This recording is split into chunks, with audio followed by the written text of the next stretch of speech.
नमस्कार दोस्तों, आप सभी का स्वागत है हमारे यूट्यूब चैनल इंग्लिश विज़ार्ड में। मेरा नाम है आदित्य धनराज। दोस्तों, इस सेशन में हम लोग बात करेंगे यूपी टेट 2021 का जो पेपर है उसका इंग्लिश का पोर्शन हम लोग चेक करेंगे। बहुत ही एक्यूरेट आंसर देने की कोशिश की है। ये सेट नंबर सी है, आपका कोई भी सेट हो सकता है। तो चलिए हम लोग स्टार्ट करते हैं। देखिए, इसमें पहला क्वेश्चन मीन्स 61 नंबर पर जो क्वेश्चन दिया गया है वो दिया गया है। इसमें पूछा गया है आपका What kind of adjective are used in the following sentence? तो a live ass is better than a dead lion। तो इसमें जो एडजेक्टिव्स हैं वो बेटर है और आपका डेड है। तो ये दोनों एडजेक्टिव बेसिकली बहुत सारे लोग ये कह रहे हैं कि क्वालिटी है। क्वालिटी नहीं, एडजेक्टिव दो ही तरीके के होते हैं। पहला जो है वो डिस्क्रिप्टिव होता है और दूसरा जो एडजेक्टिव होता है वो डिटर्मिनर होते हैं। तो इसका बेस्ट आंसर जो है आपका डिस्क्रिप्टिव होगा। सेकेंड 62 जो दिया गया है, which of the following has been misspelled, तो उसका आंसर जो है गवर्नेंस का स्पेलिंग में ENCE नहीं होता है, ANCE होता है। 63 नंबर जो क्वेश्चन दिया गया है आपका, उसमें pick out the correct synonym of the word attenuate. तो अटेनुएट का मतलब होता है किसी भी चीज़ को पतला करना, बहुत ही दुबला बना देना या पतला बना देना। तो इसका आंसर दूसरा होगा मेक थिन।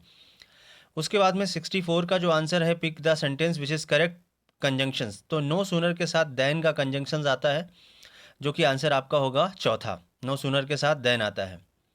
उसके बाद में 65 जो दिया गया है आपका, वो जुडिशियस वर्ड दिया गया। देखिए, दो तरह के वर्ड होते हैं, एक जुडिशियल, एक जुडिशियस। तो जुडिशियल जो है वो न्यायिक संबंधी होता है, जुडिशियस का मतलब होता है बुद्धिमान। एंटोनिम पूछा गया है, तो एंटोनिम इसका आंसर होगा इम्प्रूडेंट। बहुत सारे लोगों ने सिली वर्ड का इस्तेमाल किया है, मैं आपको बता देता हूँ। इम्प्रूडेंट पर्सन के लिए यूज़ किया जाता है, तो हमारे हिसाब से पर्सन के सेंस में आंसर होना चाहिए, ना कि थिंग्स के लिए, क्योंकि सिली मिस्टेक्स होती हैं जैसे कि कोई चीज़ें, तो सिली वर्ड यूज़ नहीं करना चाहिए। 66 का जो आंसर है to put out, to put out का मतलब होता है टू एक्सटिंग्विश, किसी भी चीज़ को बुझा देना, तो इसका आंसर तीसरा होगा। 67 का जो है सेंटेंस जो है, this is the house in which I was born, ये सेंटेंस कॉम्प्लेक्स है। कॉम्प्लेक्स सेंटेंस को पहचानने के लिए आपको सबऑर्डिनेट क्लाउज की ज़रूरत होती है, जो कि विच दिया गया है। विच एक WH टाइप कनेक्टर है जो सबऑर्डिनेट में आता है। क्वेश्चन नंबर 68 में दिया गया है, the objection was met out by the lawyer होगा। सिंपल सा पैसिवाइज वाला सेंटेंस है। उसके बाद में 69 में जो आंसर है वो आपका थर्ड होगा, हैविंग टायर्ड। यहाँ पर देखिए, after he had tired of playing, वो खेलने खेलने से थक गया, पहले थका, उसके बाद वो घर चला गया। तो जो काम पहले होता है उसको हम हैड में रखते हैं, और हैड का पार्टिसिपल क्लाउज हैविंग के साथ यूज़ किया जाता है, तो इसका आंसर तीसरा होगा। उसके बाद में 70 नंबर में जो दिया गया, the coffee is not too strong लिखा है, इट वॉन्ट कीप अवेक लिखा। तो TOO जो एडवर्ब होता है वो हमेशा इन्फिनिटिव्स लेता है, तो टू जैसे कि रिमूव टू का जो सेंटेंस होता है, इसलिए इसका आंसर जो होगा आपका फर्स्ट ही होगा।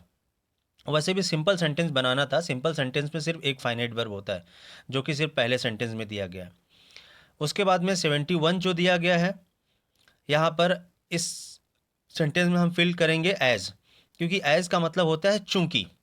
चूंकि he had not paid his bill, चूंकि उसने अपना बिल पे नहीं किया, उसकी इलेक्ट्रिसिटी को कट कर दिया गया, चूंकि का सेंस है। चलिए, अब हम लोग आगे बढ़ते हैं। क्वेश्चन नंबर 71 के बाद में 72 में जो दिखा है, choose the correct figure of speech in the following sentence. तो death lays his icy hand on kings, ये पर्सोनिफिकेशन है, मानवीकरण कर रहा है, क्योंकि डेथ जो है उसके हाथ तो होते नहीं हैं, ये कहने का मतलब है, तो ये पर्सोनिफिकेशन है। 73 जो है आपका, जो बिल्कुल इजी है, ये PQRS जो पैराजम्बल आया था। मैं आपको एक हिंट देता हूँ, जिसमें क्यू वाला जो वर्ड दिया गया, क्यू वाला जो सेंटेंस है, आ फेयरर बिल्डिंग, और फेयरर एक कंपैरेटिव डिग्री है, कंपैरेटिव डिग्री के साथ में कनेक्टर आता है देन, जो कि एस में दिया गया। तो आपको सिंपली ये ढूंढना था, क्यू वाले सेंटेंस के बाद एस वाला सेंटेंस आएगा, जो कि दूसरे नंबर पे दिया गया है। बस सिर्फ दूसरा ही ऐसा ऑप्शन है जिसमें क्यू के बाद एस आ रहा है, तो बाकी कुछ करने की ज़रूरत नहीं, एलिमिनेट करके आंसर कर सकते हैं। 74 का जो आंसर है दिखा है, a bird in a hand in worth two in a bush, इसका आंसर होगा तीसरा। मतलब ये है कि जो आपके पास है उसी में संतुष्ट रहिए, दूसरे चीज़ों के बारे में आपको नहीं सोचना है। क्वेश्चन नंबर 75 में दिया गया है, देखिए पहला सेंटेंस जो फिल इन द ब्लैंक्स करना है, सिंस के बाद में we met a year ago लिखा है, तो इसका पहला सेंटेंस का आंसर होगा आई हैवेंट सीन, मैंने उसे नहीं देखा जब से मैं उसको 1 साल पहले मिला था, ये कहने का मतलब, तो अभी भी नहीं देखा। वैसे भी सीन्स वाले सेंटेंस परफेक्ट या परफेक्ट कंटिन्यूस में बनते हैं।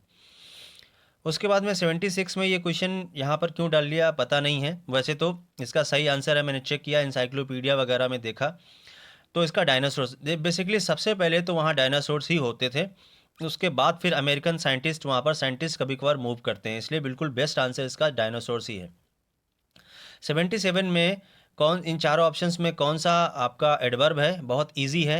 आपेस का मतलब, जैसे पेस मतलब गति वाला होता है, तेजी से, तो आपेस एक एडवर्ब है। जैसे कि मीक एडजेक्टिव है, फ्यूरी नाउन है, फेस भी एक तरह का नाउन है, या फेस माने वर्ब भी हो सकती है, किसी भी चीज़ को फेस करना।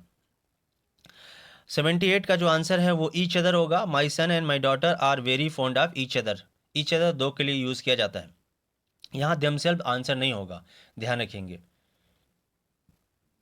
बिकॉज देमसेल्व्स क्या है, आपका रिफ्लेक्सिव प्रोनाउन होता है, जबकि हमको रेसिप्रोकल चाहिए, तो ईच अदर सही है।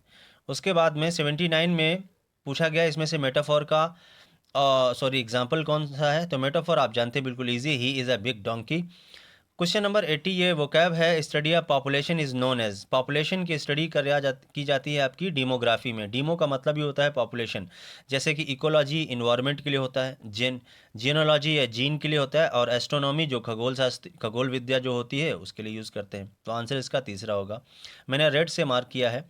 क्वेश्चन नंबर 81 में जो है आपका पहले ही आंसर होगा I said to Sheila may I know, क्योंकि पहले वाले सेंटेंस में देखिए माइट है, तो माइट मे से जाता है। हालांकि मे वाला और भी सेंटेंस है, चौथा भी है, लेकिन पहले वाले क्लाउज में उसने टोल्ड का यूज़ कर दिया, जबकि डायरेक्ट में हमने हमेशा सेड का यूज़ करते हैं, ना कि टोल्ड का। ओके, चलिए आप लोग बढ़ते हैं आगे।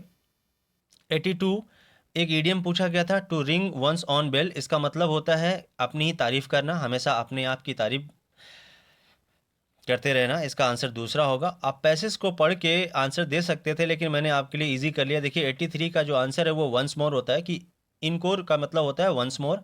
उसके बाद में इसमें जो ये जो आपका मैजिशियन था, लास्ट में सबसे क्या किया इसने, तो उसने स्माइल किया था और वो गायब हो गया, वेनिस्ड या डिसअपियर एक ही बात है। और सेंचुरी को हम लोग 100 ईयर्स कहते हैं, यू नो वेरी वेल। यहाँ पर जो मैजिशियन का नाम था वो किम रेथॉर्ड था। उसके बाद में 87 में दिया गया है, what is the meaning of captivated. Captivated का मतलब होता है मंत्रमुग्ध हो जाना, लेकिन मंत्रमुग्ध के लिए इसमें और भी कोई दूसरे वर्ड तो सेट होंगे नहीं, एंगर्ड, अरेस्टेड या ऑनर्ड, इसलिए सबसे अच्छा वर्ड है एस्टोनिस्ड। एस्टोनिस माने भी भौचक्का रह जाना या देखते रह जाना, तो आंसर यही सही है। 88 में आपका जो है स्पॉन्टेनियस का मतलब होता है किसी भी चीज़ का अचानक घटित होना, सिंपल सी मीनिंग है, तो आंसर ए होगा 88 का। 89 में what is a wand, wand का मतलब जादू की छड़ी होती है, तो ये स्टिक हो गई, आंसर पहला हो गया। और उसके बाद में 90 नंबर जो है आपका, what is the meaning of hopping, hopping का मतलब होता है जंपिंग। ये होप का मतलब यहाँ पर वो आशा वाला नहीं, उसका स्पेलिंग होता है HOPE, जबकि इसमें HOPPING होता है। होपिंग का मतलब एक ही जगह पर उछलते रहना, तो जंपिंग आंसर होगा। तो दोस्तों मैंने आपको सिंपली आंसर की दिया है, और आपने पहले भी आंसर की देख लिया होगा, ऐसा नहीं है, लेकिन मैंने एक्यूरेट आंसर की देने की कोशिश की है। आई होप ये वीडियो आपको अच्छा लगा होगा। वीडियो अच्छा लगता है तो इसको लाइक करिए, मेरे चैनल को सब्सक्राइब जरूर करिए, और मैं काफ़ी शॉर्ट्स वीडियोज़ भी बनाता हूँ, तो वो भी आप देख सकते हैं, बहुत ही बढ़िया आपको वोकैब वगैरह मिलती रहेगी। वीडियो देखने के लिए धन्यवाद।